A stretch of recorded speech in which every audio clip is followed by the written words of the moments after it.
دوستو ایک دفعہ کا ذکر ہے کہ کسی سمندر کے کنارے میں موجود ایک تناور درخت پہ کسی چڑیا نے اپنا گھونسلہ بنایا جہاں اس کے ننھے ننھے بچے رہتے تھے۔ وہ ہر ایک مصیبت سے اپنے بچوں کی حفاظت کرتی تھی۔ ایک دن اچانک تیز ہوا چلی، اتنی تیز ہوا کہ اس کا گھونسلہ سمندر میں گر گیا۔ چڑیا نے اپنی باقی بچوں کو تو بچا لیا مگر ایک بچہ اب بھی سمندر میں موجود تھا۔ چڑیا سمندر میں گئی اور اپنے بچے کو بچانے کی ہر ممکن کوشش کی مگر اس کے پنکھ گیلے ہو گئے اور وہ اپنے بچوں کو بچانے میں کامیاب نہ ہو سکی۔ تو پھر چڑیا سمندر سے بولی، اے سمندر، اپنی لہروں سے کہہ کہ مجھے میرا بچہ لوٹا دے۔ سمندر بولا کہ تجھ میں ہمت ہے تو اپنے بچے کو بچا لے۔ چڑیا نے سمندر کی بات سن کر ایک بار پھر کوشش کی مگر اس بار بھی وہ ناکام ہی لوٹی۔ اب کی بار چڑیا نے سمندر سے التجا کی کہ اے سمندر، کسی ماں کی فریاد سن اور مجھے میرا بچہ لوٹا دے۔ سمندر اب بھی اپنی طاقت کے غرور میں بولا کہ تو بچا سکتی ہے تو بچا لے، میں تیری کوئی مدد نہیں کر سکتا۔ ایک بار پھر چڑیا نے اپنے ننھے بازو سمندر کی لہروں میں مار کر اپنے بچے کو بچانے کی کوشش کی، کامیابی اب کی بار بھی ہاتھ نہیں آئی۔ اب چڑیا غصے سے بولی،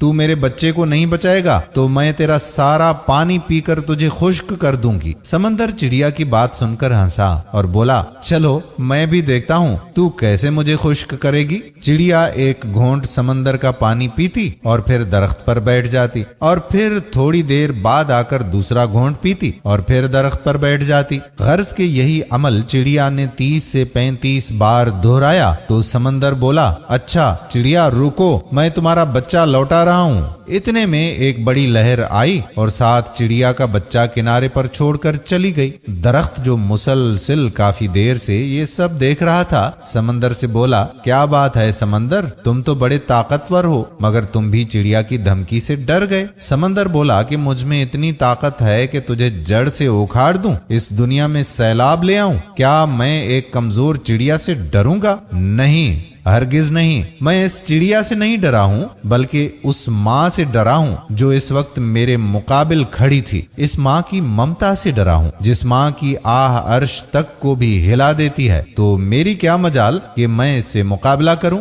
جس طرح وہ مجھے پی رہی تھی مجھے لگا کہ اگر ایسا ہی چلتا گیا تو میں خشک ہو کر ریگستان بن جاؤں گا۔ دوستو یہ تو محض ایک فرضی کہانی تھی مگر حقیقتاً ماں ایک ایسی عظیم ہستی ہے جو اپنی اولاد کے لیے ہر مشکل سے مشکل وقت کو کاٹ سکتی ہے، جو ہر خطرناک سے خطرناک چیز کا مقابلہ کر سکتی ہے۔ لہٰذا اپنی ماں کا خیال رکھیں اور ان کا دل کبھی بھی نہ دکھائیں۔ ویڈیو پسند آئی ہو تو اپنے دوستوں کے ساتھ اسے شیئر ضرور کر دیں۔ آنے والی ویڈیو تک اپنے میزبان قادر بخش کلہوڑوں کو اجازت دیجیے۔ اللہ حافظ۔